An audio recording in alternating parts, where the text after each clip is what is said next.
Hi, in this lesson, we're going to take a look at OneDrive settings. We're going to look at online settings, settings for OneDrive on your computer. Let's start by taking a look at the online settings. We're here in our browser. We're in Microsoft Edge, and we're on Gary Colson's OneDrive.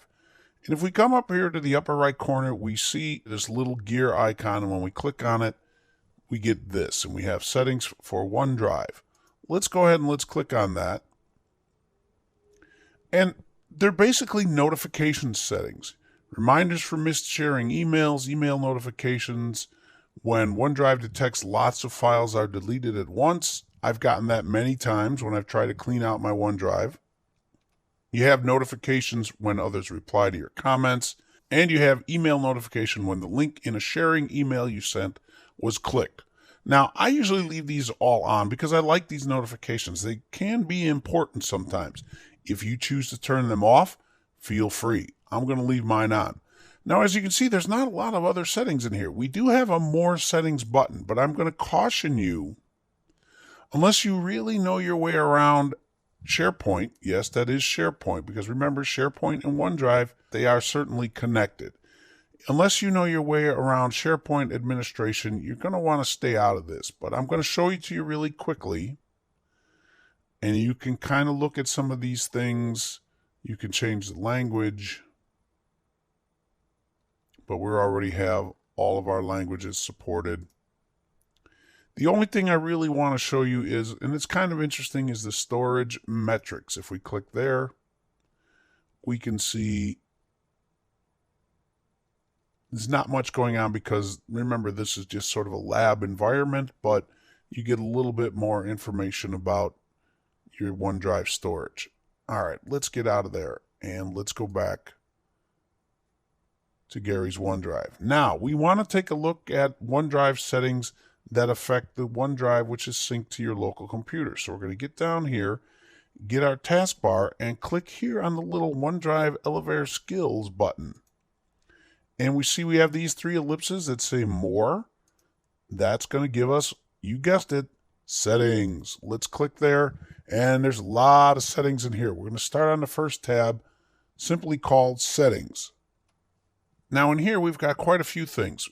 We can choose to start OneDrive automatically when I sign into Windows, always a good idea. You can automatically pause syncing when the device is on a metered network, also a good idea. Notification warnings, much like what we just saw in the online version. And files on demand. Do you want to save the space and download the files as you use them? And what that means, let's go ahead and let's open up here and go to our Elevator Skills. All of these files with the little cloud symbol are not on this computer physically. They're connected to it, but they are still in the cloud. The ones with the green circles, whether they're filled in or not, are always going to be kept on this machine. That's a space-saving measure. And if you want to download all the files all the time, you would uncheck that. I'm going to leave it like it is.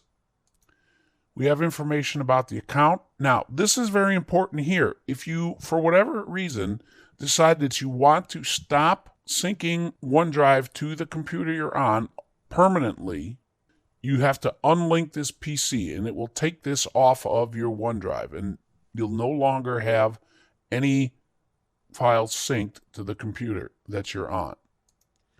Backup. This is interesting. We'll go ahead and click on Manage Backup.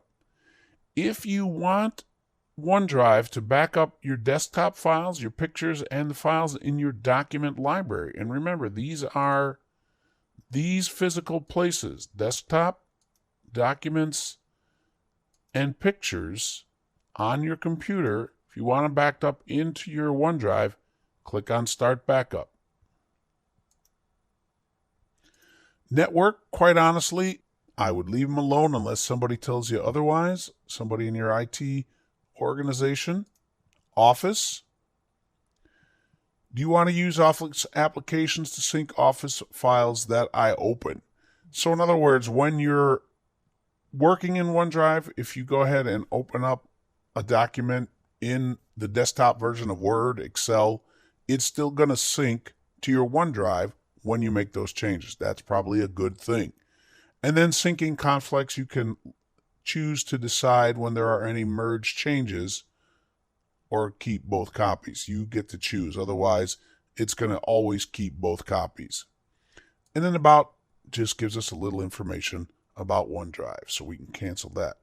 Now, there is one more thing I want to show you, and that is down here at our navigation panel, all the way down to the bottom. You'll see it says Return to Classic OneDrive.